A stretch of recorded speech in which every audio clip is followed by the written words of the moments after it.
Hi, welcome back to another edition of Inside Great Lakes Sailing. My name is Greg Norman. This is show number 60. In the last 19 months, we put 60 shows together.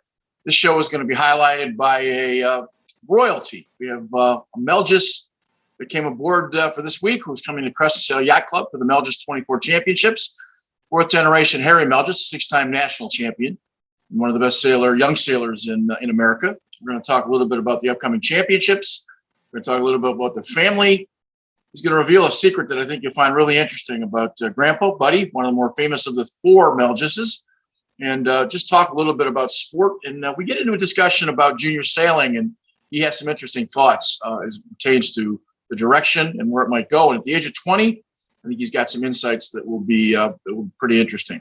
It should be a great weekend at Crescent with national championships happening. And we're going to check in with a bunch of folks that were part of that championship coming up.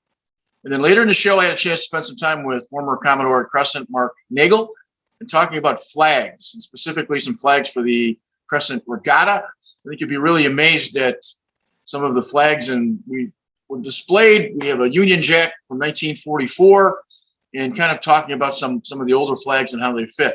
You might not know this, but we actually have a hurricane flag. Yet NOAA, the Weather Service, has never had a reported hurricane in the state of Michigan, and as long as they've been keeping records for 125 years. So it'll be interesting to find out why you get a hurricane flag. But I think it's a really good show. I think it'll be great insight listening to Mr. Harry Melges talking about the upcoming championships. And he was just up at Torch Lake for East Scout Championships and won that overall title. So maybe this coming weekend will be another chance for him to stack the trophy case. We'll be back with him in a minute, so stay tuned. And again, thanks for joining. Welcome back to another edition of Inside Great Lakes Sailing. My name is Greg Norman. Welcome back to the show. We have the 60th show on tap. We've got a very special guest today. We've got Harry Melges of the famous Melges family. Harry just completed a championship up in Torch Lake, Michigan, winning a E-Scout or A-Scout? E-Scout. E-Scout championship, and coming to Crescent for the Melges 24 national championships. Harry's a six-time national champion and I think a five-time Inland Lakes champion. So first of all, Harry, thanks for coming aboard and just talking a little bit about the upcoming race, and maybe talk just briefly about Torch Lake. Was it fun coming back to Michigan last weekend? Yeah, Torch Lake was really beautiful. We had some pretty challenging conditions. The first day of racing, we had no wind, unfortunately, so we didn't get to race. And then day two, we had really good breeze, probably like 13 to 25 knots throughout the day, and we got three good races in, and then unfortunately on the last day of the regatta, there was no wind again. So we finished the regatta with three races. Are the conditions on Torch Lake a little bit like Lake Geneva? And I might point to Lake Geneva is you get pretty good chop on Lake Geneva, even though it's an inland lake. Is that fair? Yeah, for sure. It's definitely, we had some pretty short, steep chop, which made it challenging. But yeah, it was quite similar to Lake Geneva with how shifty and kind of random the sailing was a little bit. Sometimes we think of small inland lakes as guys can't, produce kind of the sailors, but look at the sailors that we've produced in the Midwest. May not be big boat racers, but we've produced an awful lot of small boat racers. I'm just curious, of all the boats you sail, what's the most favorite boat that you enjoy sailing? I think, without bias, I think the E-Scout is my favorite boat to sail by far. I think it's hard to beat racing at a national championship with 70 boats and going 20 knots downwind. It's just nothing really else like it out there. So, yeah, you've had a lot of practice on bigger boats, but are just a small boat guy? Just kind of works out that way. Typically, at the moment, doing a lot of small boat sailing, which I really enjoy. Cool. Well, let me take this thing all the way back. You're coming to Crescent for the Melges 24 championships, and you're obviously in a sailing family that is, one of the storied sailing families of America. I guess the first question in that, does that weigh on you at all with the kind of background and the kind of history that has come before you? Or is that, I mean, certainly it's a help, but are you cognizant of that, or do you just go out and sail? Not really. I mean, growing up, I didn't have any pressure put on me to perform or to be a sailor at all. So kind of just found my own groove, and now I'm just trying to do the best I can for myself. Grandpa was your dad? Did your dad have the prowess that your grandpa and you have in terms of sailing, or was dad more related to building boats? No, he definitely was a very good sailor and still is. Probably one of the best. Okay. When was the first time you were in a boat, if you can remember? I think there's a picture of me in a Melges 24 when I was like 9 months old. Okay. Just going for a ride. But first time seriously racing starting junior racing, I was 10 years old, I would say. Okay. Well, let me ask this question. I've asked this a couple of times during the show. When's the first time you remember that, oh my gosh, this has got to be something I do for a long time? You remember doing that? Yeah, I think in 2014, when I was able to drive an E-Scout, we did the national championship in Crystal Lake, Michigan, and I sailed with my family, my dad, my little sister, my uncle Andy, and my cousin Maya, and we got second at the nationals. And after that, we went to the E-Scout Blue Chip, and we won the Blue Chip and won all the races. And after those two events, I kind of, was pretty hyped up about sailing and was really enjoying the sailing and thought I could, possibly do this for a long time and for a living maybe if I kept working really hard. And here I am now, still doing it. So your family builds boats. What's more important to you 20 years from now, building boats or sailing boats and racing? Probably sailing boats. It's going to be ultimately. Now you went to Big Town High School? Not Bigfoot High School. Bigfoot. I'm sorry. All good. You graduated last year? 2 years ago. 2 years ago. Is there's college isn't anywhere in there? Not at the moment. I'm just still focused on my sailing career and trying to make that a serious thing. Okay. What is it that makes you happy about sailing? I mean, what is it that when you get in the boat, there's got to, minus all of the competition and the rest of it, what gets the heart beating? Going downwind 20 knots, probably. Yeah, I mean, I think just having a lot of fun. I love being able to go out and race with my buddies and work hard to win championships with my friends, which I've been fortunate enough to be able to do the last couple of years. And I think just the racing, you get so into the racing and everything. Just after the race, you just realize that you didn't have a single other thought other than racing the boat, which is great.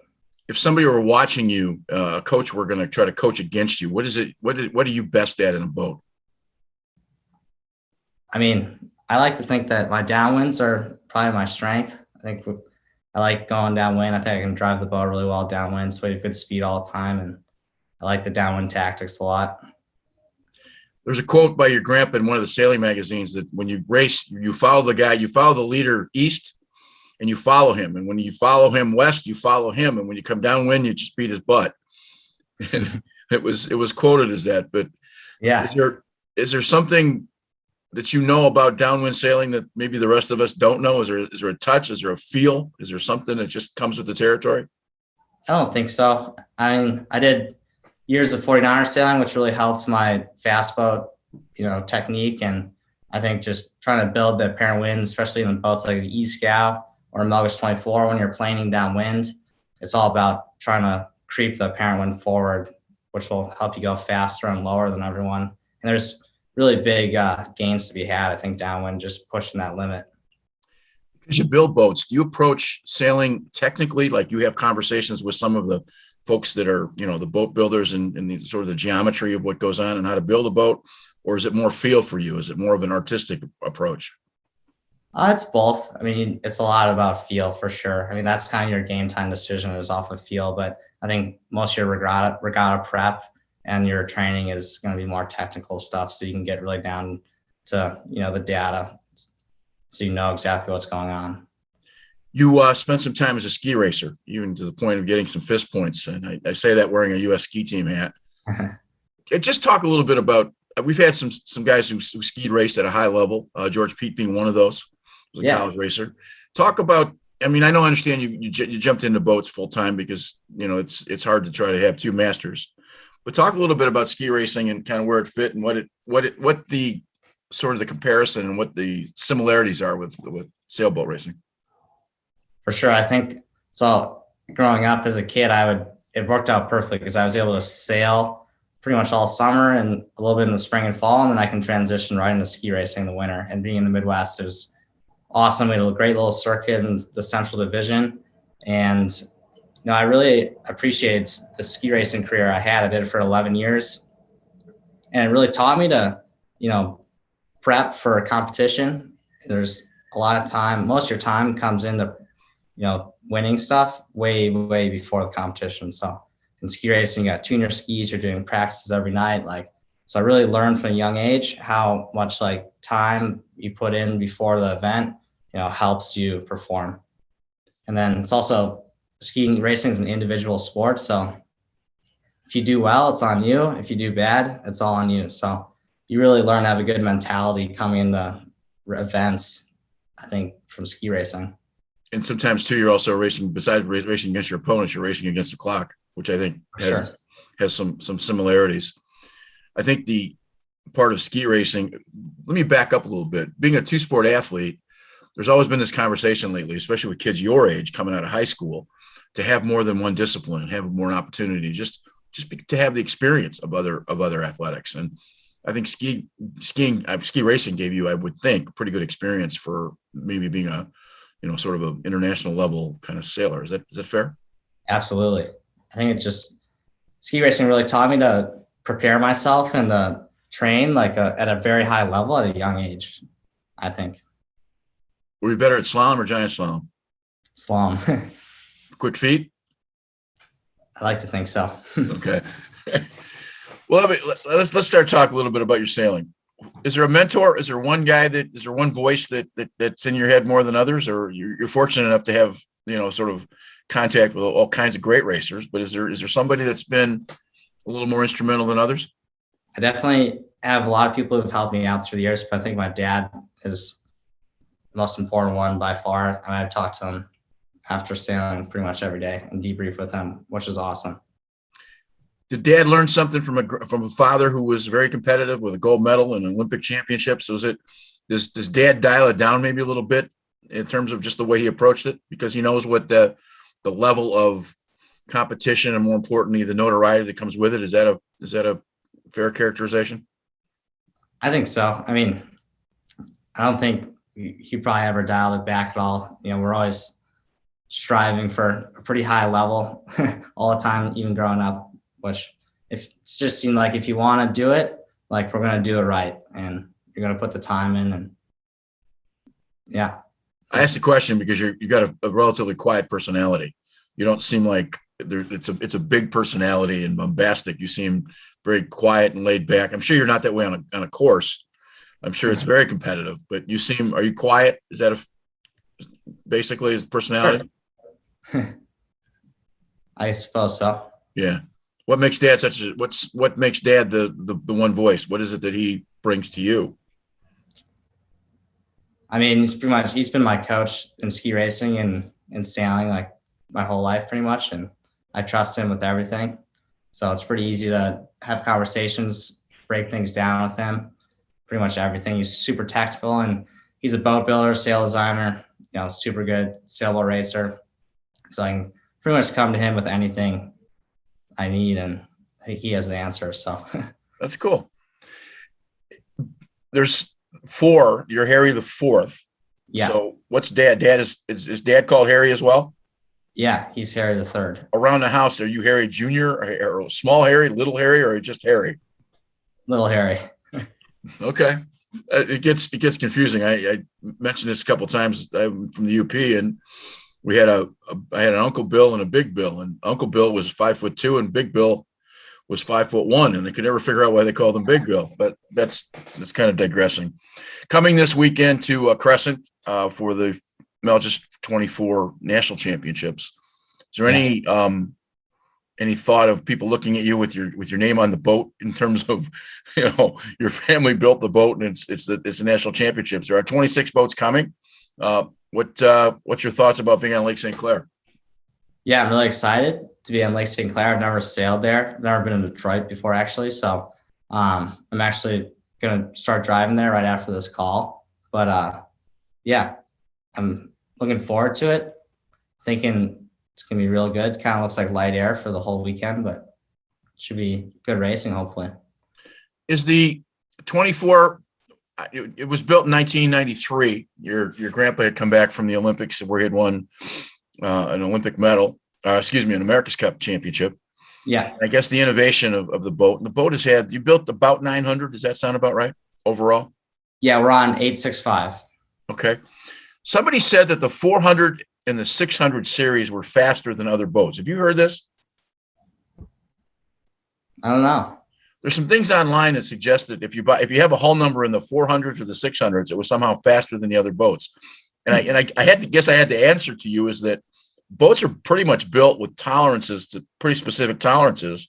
And how would one boat be faster than another? And how certainly would fiberglass in the 400 series wasn't better than the 500 series.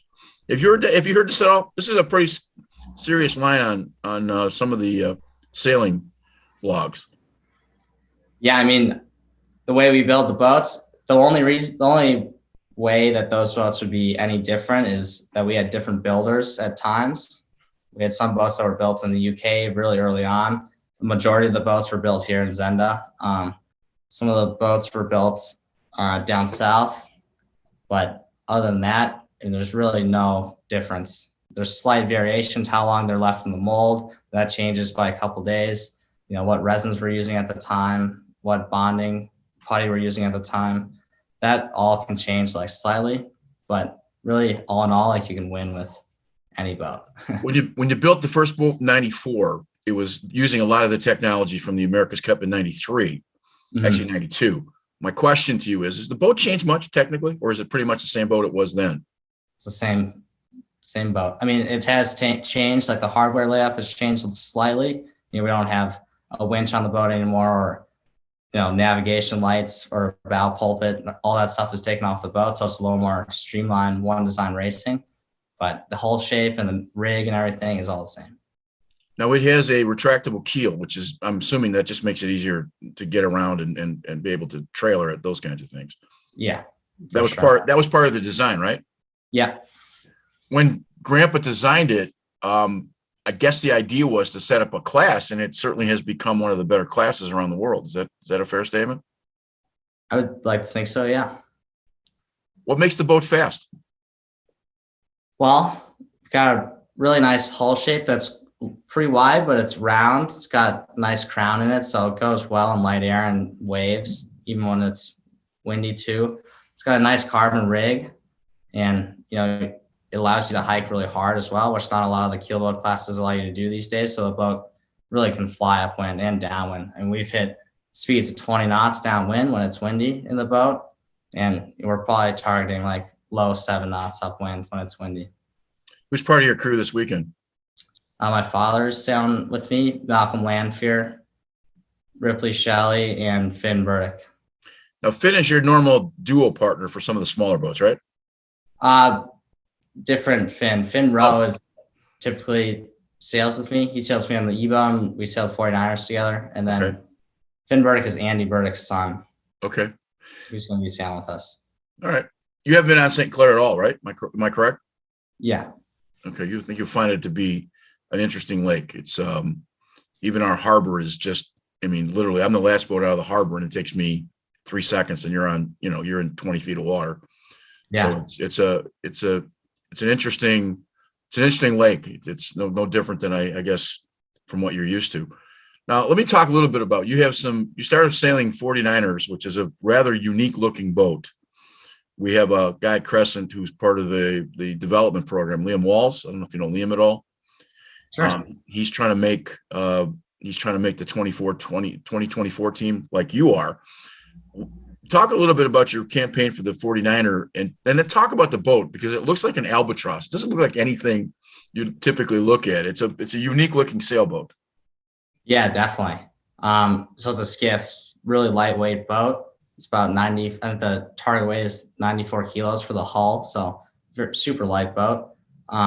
It's very flat on the bottom of the transom. So when we're planing downwind, we're on like the back 3 feet of the hull, and then super sharp V-shaped on the bow. So when it's light, we get the bow down in the water. The boat's very fast. We've got a 28-foot rig on a 16-foot boat. So it's very powered up for 2 people. Obviously 2 trapezes on the boat, which makes it really fun. Is it one of the more difficult boats to sail? It just looks so sort of finicky. It's probably not a sailing word, but you get my point. Yeah, it's pretty unstable. You got to be really good with the sail balance and your weight balance to sail without capsizing ultimately. But yeah, it takes a lot of time, a lot of boat handling. I mean, we spent probably a year just trying to boat handle to where we can stay upright in 20 knots. To get better at any part of sailing to race, you got to be timing the boat. But does this boat maybe a little more time than others? Yeah, I'd definitely say this boat is a bit more time demanding than most classes, just because it's so hard to boat handle. If it's so hard to handle, why do they? What's the allure of the boat? That's the thing that I'm on. I look at it and I wonder what is it that makes. And there's very few 49er crews that are campaigning across the country. Yeah, there are. I mean, the boat's fast and fun, and I think right now in the U.S. it's quite hard to do an Olympic campaign, just because also the 49er class is quite expensive to fund if you're going to do it properly. You know, it's, I would say, one of the harder Olympic classes to also do well in at the top level. So it's, you know, for Americans, it's pretty tough to get into it, but the boat's awesome to sail, great racing, and it's quite similar to the E-boat, to be honest. Do you think we do enough for junior sailing in terms of the support that we give it? And if you don't want to answer it, I get it. You're in it's a tough position to be in. But I ran junior sailing at our club for a little while as a coach, and sometimes I just look at the opportunities. And let's go back to ski racing. I know what I know the pipeline from Central Region where you can go. And yeah, 20 years ago we started taking kids out west and Buck Hill, and we've had some kids that have made the Olympic team. And sure. And it's been a very specific formula on how to get them there when you don't have 1,500 vertical feet of race hill. And sometimes I wonder in the Midwest if we, or for that matter, nationally, I've talked to John Pierce a number of times about the support. Everybody tries, right? And maybe it's just that the government doesn't fund a lot of amateur sports like they do in other countries. That may be part of that formula, but could we be better at our support for junior sailing? Yeah, I think it could.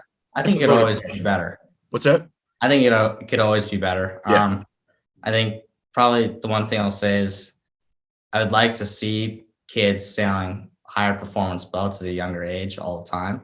I think that's something that we're probably missing a little bit as Americans compared to pretty much every other country in the world. And at the low level, it doesn't matter, but at the high level, to have more American sailors at the top, I think that's probably what should start happening. I asked that question because your grandpa's the only guy that I know of that has 2 gold medals and a defending America's Cup trophy. And that goes all the way back now almost 28 years. Yeah. So if you've watched since that 92 campaign, we've slowly but surely sort of, sunk into the sunset with the Australians and New Zealanders, the English. And I think we've taken a few steps backwards in terms of the way it's happened. And I this is one of the other threads that we talk about. You go from as a junior sailor, you go from an optimist to a 420. And there's always been these conversations about what's in between. Your point is that there needs to be a little more higher performance type boat for all kids, right? Yeah. Yeah, for sure. And I think I would say I don't think there's probably any need to sail an Optimist when you're a kid anymore. I Really? think there's other classes you can learn tactics in, and I'd also argue if you're not planning on doing a campaign in the 470, there's no reason to sail 420 either.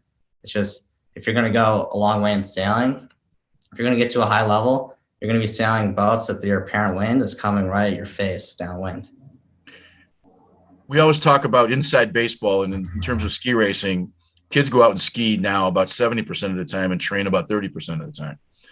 I noticed that our juniors, from all the way down to second grade, you can't go out sailing without having an instructor someplace. They don't get sandlot. They don't just go out and sail. How much time did you get as a kid? You just got in your boat and went. I think probably 80% of my sailing was just out by myself. Unfortunately, I lived on a lake, so if something went wrong, I'd just drift into the shore, so it was fine. But yeah, I think a lot of my sailing was just out by myself, and a lot of our Olympic campaign training was just by ourselves, going around slow-no wake buoys to have marks and just trying to make it work. What percentage of your knowledge comes from you just experimenting in the boat when you were 10, 12, 14, and what you know now? And I got to think that a lot of the knowledge you gained was just trial and error. Yeah, for sure. I think a lot of probably the knowledge that I gained when I was a kid was in feeling the boat and how to drive the boat well, and just kind of, feel sail trim and all that sorts of stuff, angle of heel in the boat, which was really hammered into me when I was a kid, is that's the most important thing for boat speed, which is true 100%. But I think probably tactically and just overall, my sailing has improved a lot in the last couple of years from my Olympic sailing that I've done.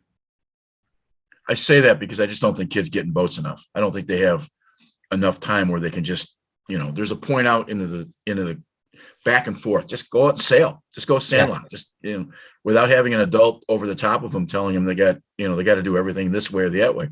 You can't experiment as a 14-year-old, 13-year-old, 12-year-old if you don't have the opportunity. And I think the opportunities are there to sail, but we have to structure it. So I was just curious because you're 20. I am. Yeah. So you've just not that far away from coming out of that sort of tunnel. And right. I think that's part of it. And if you're going to build an Olympic program that matters, you got to have numbers as well. You can't just hope like heck that, a small number of kids are going to do really well, because I think that's part of the discussion. Totally. And I think if there probably was a more fun boat for the kids to sail, they'd probably go sailing more often by themselves just for the heck of it, because it's a blast to do. Would you teach foiling at a younger age for kids because of the way the America's Cup has gone? 1,000%. And not only just because of how the America's Cup is going, but learning how to foil on a boat, especially at a young age, improves your feel like by 1,000%. I attribute a lot of my feel in my sailing to learning how to sail moth, and I first started sailing moth when I was 13. So I was able to foil and do foiling jibes on a blade rider, and that once I could sail the blade rider downwind or upwind as well, and we were going 23, 25 knots, I'd jump on the E-Scow or all these other slower boats, and it feels like nothing.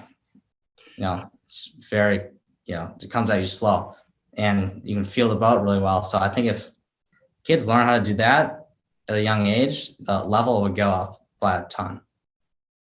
Does Melges offer a foil boat? We do. It's called a Skeeta for adults and a Nicky for smaller children. It's kind of like a scow looking foiler. But yeah, we sell them. Since I've never been on one, and I want to ask the ignorant question if somebody doesn't know, the learning curve.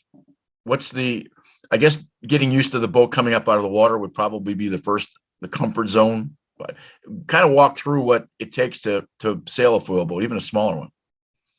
Yeah, the learning curve is super steep, obviously, but it's challenging, I think, for a lot of people, because instead of sailing a boat flat or heel to leeward like most other boats, you have to sail heel to windward with a single-handed foiling boat or a monohull foiling boat. It has to be sailed heel to windward, which is kind of backwards, and it feels unnatural. Right. But once you get over that and you start to just feel the boat and how it wants to react and how it wants to go best, you'll be flying. What's the cost of a Melges foil, just in the ballpark? So the Skeeta is about 12.7, I believe. Okay, so And about the same cost. About the same cost as a 420 in the ballpark. obviously it's a single-handed foiler, Right. but if you get a new moth these days, you're looking at like well over 30 grand. Right. with a I new I moth. understand that changing boats for junior fleets becomes a cost factor because it's expensive. You just can't go out and spend. You can't go out and buy 10 420s just because you have to fix and keep what you have. The concern that we always talked about was that nobody wanted to buy a foil boat for the junior program because the adults would use it all the time and wreck it. And I'm sure that that's fairly accurate because some of the guys want to get out and do something slightly different. But I just think if you have that opportunity, it would seem to me, is the handling different on a foil? It's just is it more finicky? It's definitely more difficult. Yeah, you got to be very smooth and accurate with your body movement, but it's similar to racing any apparent wind boat downwind. Like driving in the Moth is similar to driving in a 49er, and it's similar to driving in an E-Scout when it's windy. The turns got to be super smooth and, proper turn rate. All that stuff is super important so you don't wipe out pretty much. I asked the question because there was some conversation in January with Gary Jobson that if the New York Yacht Club had won the America's Cup, that we might be going back to a monohull, and maybe 52s would have been those boats. But I think that everything has been indicated that, foils in the America's Cup is going to stay the way it is. And with your family's background in that, I've always said it's not sailing when you're wearing a helmet, but the reality to it is that the future goes in that direction. I think that, we got to at least look as a community, as a sailing community. I think you got to look as to where you're going to develop your racers. And I think that's something that's fairly important. Certainly.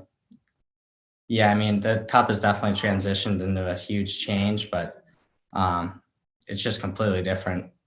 I wouldn't say it's any worse or any better than it used to be. It's just completely different now. It's a whole new ball game. So, I mean, it's exciting, I think, for the younger generation, especially because of how fast the boats are going. And I think each cup we do, they're getting better and better at boat handling. So the tactics are coming into the racing more and more instead of just going to boundary.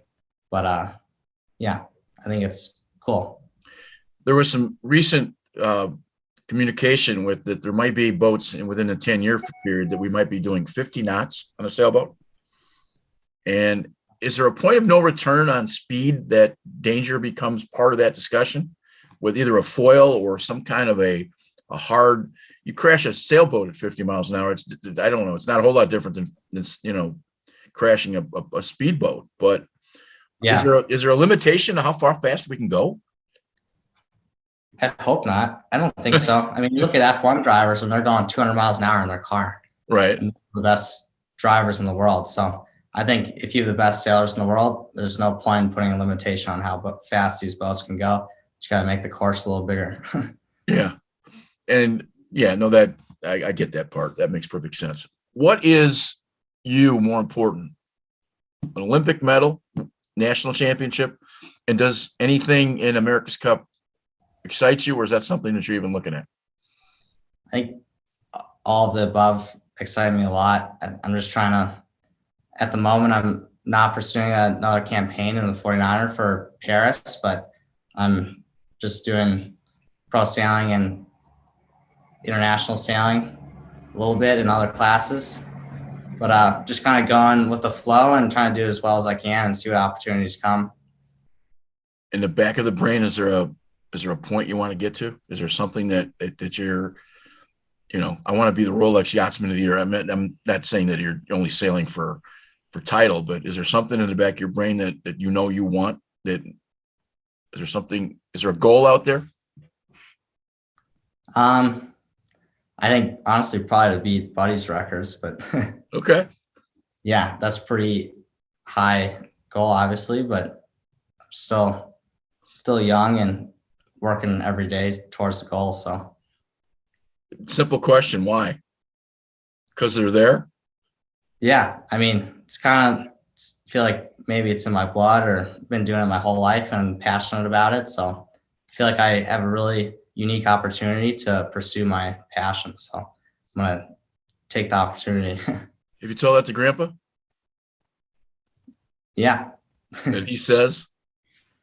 He's really excited about it. I think he, is hopefully proud of the sailing I've been doing. He's getting pretty old now, though. But He is proud. He is proud of the sailing you've done. Believe me, you know that. As has his dad. I think the one thing that I find really unique is that I've had a chance to interview a lot as a newspaper guy. I've had a chance to interview a lot of. I've covered the PGA and the NFL. You're just a really down to earth young man, and I think that's the trait of the family. I think your dad's the same way. I know from the '87 America's Cup, I was involved as a publicist with it. I met your grandpa then, and he was that same guy. Now, when the whistle blows, it's time to go. I understand that part, but there's not a lot of bragging in the family. You guys just go and smile as you're going by as you beat people. And I think that's kind of a fun way to kind of win. Did you learn that? I'm assuming that's just a sort of a family thing. I would think so. Yeah. I really appreciate it. But yeah, I mean, definitely was taught to be humble as a kid, and no matter what happens. Does it help coming from Wisconsin? I think Midwest people are nice, try to be fairly nice, right? Yeah. Compared to everyone else. Dumb question. Has anybody ever come up and asked for an autograph? Not really. It has happened like once, but just throwing an implication. Does Grandpa get out much, or is he just because of age just kind of stays home? Yeah, he does get out of the house a little bit, but he's not sailing anymore, or doing any of that stuff. He's 92 now, so. Okay. Well, what's the hope for this weekend other than winning? Is there something is there a goal? And then let me ask a follow-up to that. Does it take time? The wind report for the next 3 or 4 days is going to be 7-8 knots. That's as much as you're going to get. Mm-hmm. Is that for a Melges 24? Is that where's the perfect wind point for racing? And understand that it could be 7 or 8 predicted, and it could be 35 by Thursday. So it's what's a good wind speed for a Melges 24 if you're coming to Crescent? I mean, I always like when it's windy, just because it's a little more exciting going downwind planning. Right. But, we'll race, and anything from 5 knots to 25 knots doesn't really matter. 7, 8, 9 doesn't matter. You're okay with that too? Oh yeah. Besides you, is there anybody in the field of that worries you? Is there anybody in the field that is going to be right there with you?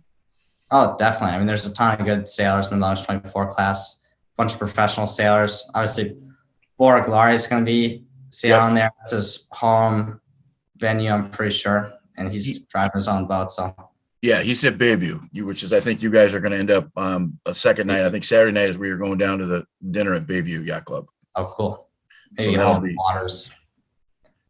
He won a number of the winter series on a 24 down in Florida. So obviously he's big time competition. For sure. Okay. Well, listen, I look forward to watching you sail this weekend, and I can't tell you how much I appreciate the conversation.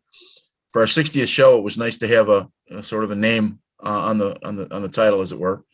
Hopefully some folks will watch this, and we'll get a chance to hopefully interact a little bit this weekend. And I can't tell you how much I've appreciated the conversation. So best of luck this weekend, and thank you. Hopefully great wind. Yeah. We'll see you soon. Harry, thanks very much for your time.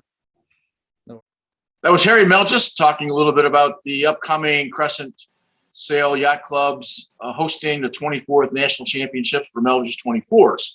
Up next, Mark Nagel talking about boat flags that were displayed at the Crescent Sail Yacht Club regatta recently, and I think you find it really interesting and how it fits with flags. So Mark will be up in just a second.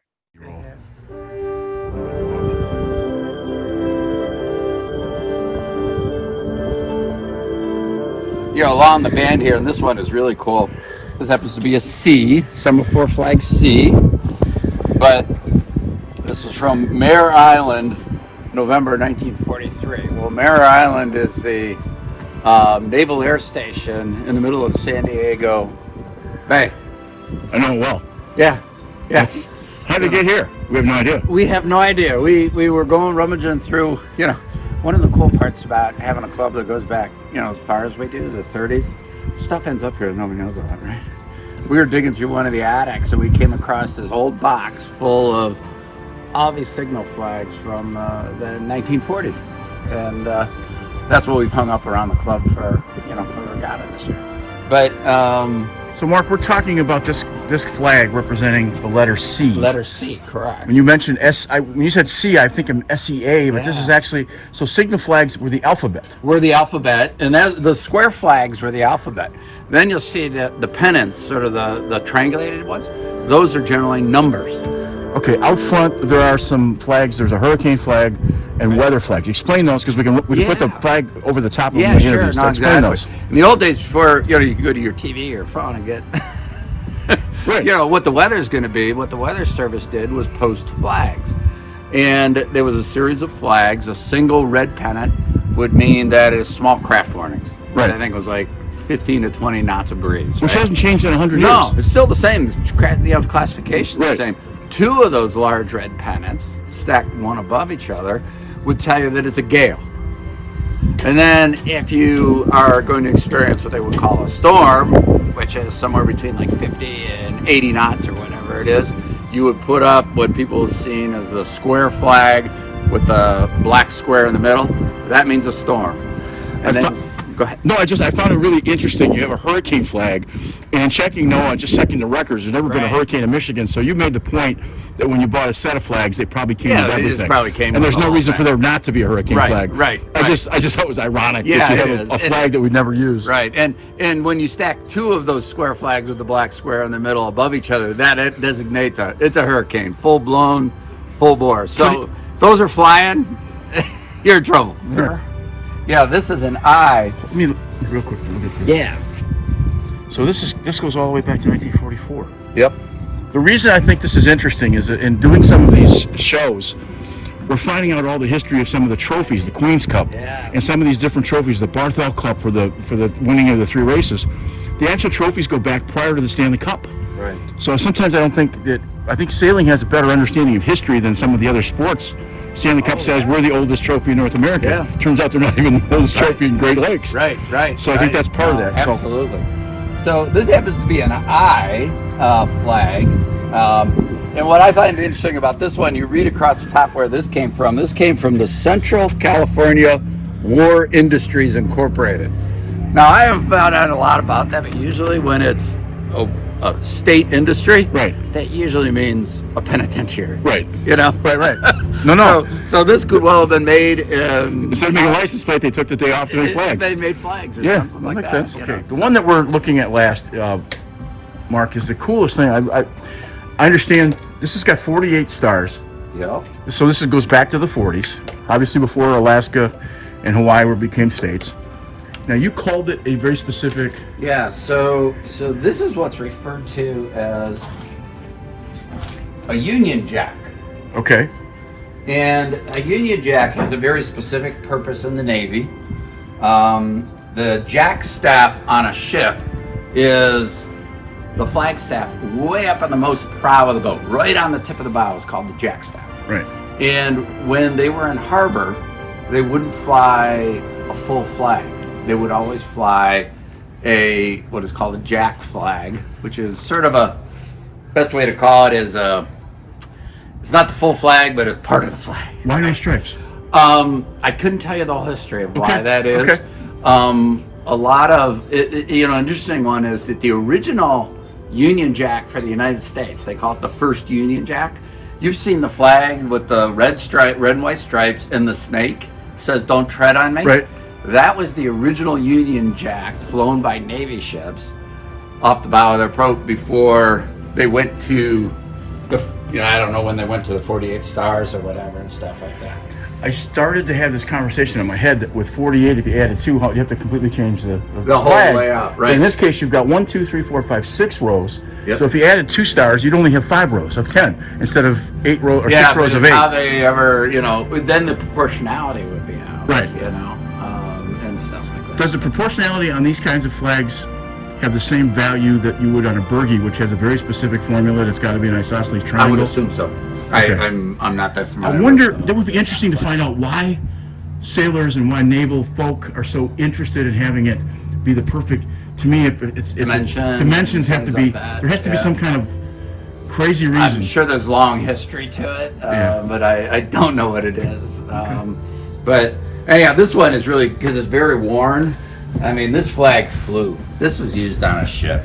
I mean, and you go back to the 40s. I mean, who knows what ship it was on? And, I mean, it's a big flag too, so it wasn't a small ship this thing was hanging out on. So it's just fun stuff to. Well, listen, this was up because of the Crescent Regatta 2021. Yep. And wow, this is really cool. So thanks for your time. No, you're welcome. I want to thank Mark Nagel, talking a little bit about flags here at Crescent and all of the things that go into it. I think the Union Jack with 48 stars is kind of fun to see, and to see where all of the flags are made and stamped. Hard to believe those flags are in the 70, 75 years old. Also like to thank Harry Melges and all the folks that are going to be at Crescent this weekend. Stop by, you're going to see a great championship. 26 boats are registered for the Melges 24 National Championships.